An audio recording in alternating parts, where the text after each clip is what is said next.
Hey everybody, it's Christina Holloway here. Welcome back to my channel. Today I'm going to talk about a decision-making framework that you can use when you are dealing with difficult circumstances. It's simple and very common. This works for any kind of problematic situation, but we're going to apply it today to what happens when you're facing a boss who undermines you. It's stressful, and because it's a problematic person, you could very well doubt your best instincts, so this framework is intended to help you stay centered as more information comes in, while also still navigating how to manage your successes in that moment. This one is complicated, but it's common. Also, this year I'm sharing 12 leadership metrics that will help you succeed in your career. This is pretty much a full framework for how to develop your skills to build your career. This month, we're talking about effective decision-making at work. You can catch up on all the videos in the playlists on my YouTube channel. Everything is linked below in the description. Make sure to check it out. Real quick, if you enjoyed this content and want to learn more about how to make power moves in your career, make sure to follow my channel and hit the notification bell so you never miss a video from me. All right, so let's get started. Number 1, define the problem clearly. You really want to make sure you understand the situation you're facing. If you get the feeling that your boss spends an extra amount of time rejecting your suggestions, undermining your ideas, or outright stealing your solutions, in an effort to undermine you and amplify themselves, then you really want to take time to identify specifically what you think is going on here. So this is hard because it's going to start out with a feeling that something's wrong, and then you'll do some reflection and come to the conclusion that in reality, something is definitely wrong. From here, it's about identifying the specific behaviors that have you feeling this way. Start documenting it for yourself. This framework is not intended to create a case to bring forward to HR. You may decide to do that, but it's not part of this framework. This exercise is intended to help you find patterns of behavior. Once you've identified the specific behaviors that have you thinking that this is undermining behavior, then connect that with the impact of this behavior. Specifically, what's the impact of this undermining boss's behavior on your career? Now, there are a number of reasons why a boss might undermine you. You made them look stupid in a meeting. You're getting more praise for your efforts. People like your ideas more. You have friends in high places. Basically, anywhere where your boss feels threatened by your actions, pay attention to how this specific behavior could impact your career. And remember, you want to keep moving up and forward. You don't have time to stop, take revenge, and then move. Professionalism is about taking care of your business and leaving the petty people behind. From here, the most important thing you can do is to seek input. You need to take your observations about behavior that you think is holding you back professionally, and you need to see if other people are seeing it too. Remember, there could be information that you're missing as to why your boss may be undermining you. You're still in an emotional state of mind. You could find that your boss may be holding some of your ideas back because the skip level is judgmental and unreasonable. You could find out that your boss has received warnings about anyone jumping the chain of command. There could easily be simple answers as to why you have a problem with your boss. If you're getting mixed messages, then preparing to communicate effectively is going to be important. If you talk to your peer or a stakeholder, however, and they confirm, yeah, actually, it's common for this boss to undermine their people, then you, 1, know you're not crazy, and 2, can make a plan for yourself. Number 2, identify your options. It's time to make a plan. From here, you'll need to evaluate your short-term options versus your long-term options. Consider the impact of each of the following options on your career and well-being. Because we're talking about a problematic boss, there are pros and cons to each of these approaches. So let's unpack this. You have 2 direct options: communicate directly and seek mediation. And you have 2 indirect options: transfer or change roles and external opportunities. If you decide to seek out the direct options, you'll be confronting your boss with bad behavior and presenting your boss with evidence that you've been impacted professionally by their behavior. You are at the point here where if you decide to be direct and you have evidence, then you may benefit from having someone mediate the meeting, like an HR rep. If you feel you have enough of a relationship with your boss, You might be able to address the situation by positioning the experience as one that your boss may not realize they're doing to you. Now, if you've decided and verified with peers that your boss's behavior is malicious, then you want to really think hard about having a confrontation. Again, your goal is to move towards being in a supportive environment that helps you succeed and thrive. And while it would feel good to push back and confront someone who's undermining you, if you don't have power in that scenario, it may not play out the way you had hoped. Being a strategic decision maker means you weigh your options and take the better choice with the information you have in front of you at that time. Without power, you are not set up to succeed. Always remember your power dynamic. If you think you have power in this situation and you can find a workable solution with your boss, then a direct approach could work for you.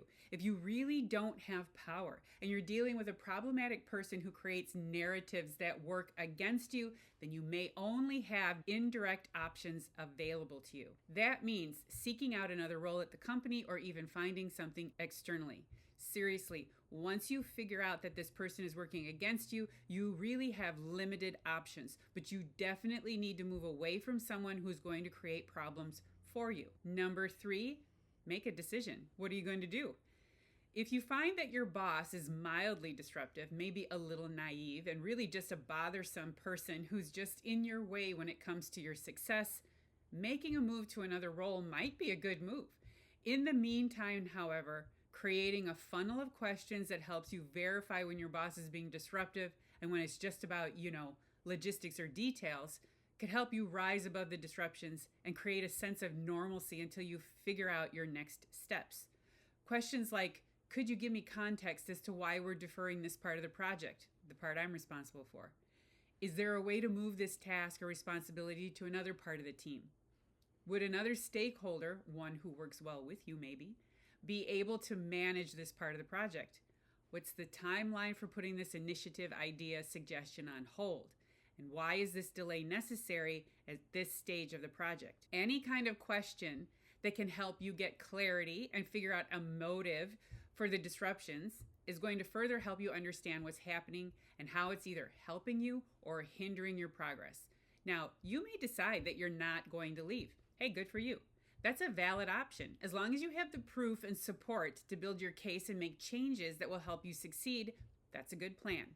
Once you make a decision of staying, moving to another area, or leaving altogether, be okay with the decision and figure out a strategy for how you'll be successful with any of those choices. Number 4, take action. Okay, it's time for you to take action on your strategy. I've talked extensively about what to do if you decide it's time to leave. Basically, it's important to build your network, talk up your skills, and look around for the opportunities that will keep building on the career progress you're making.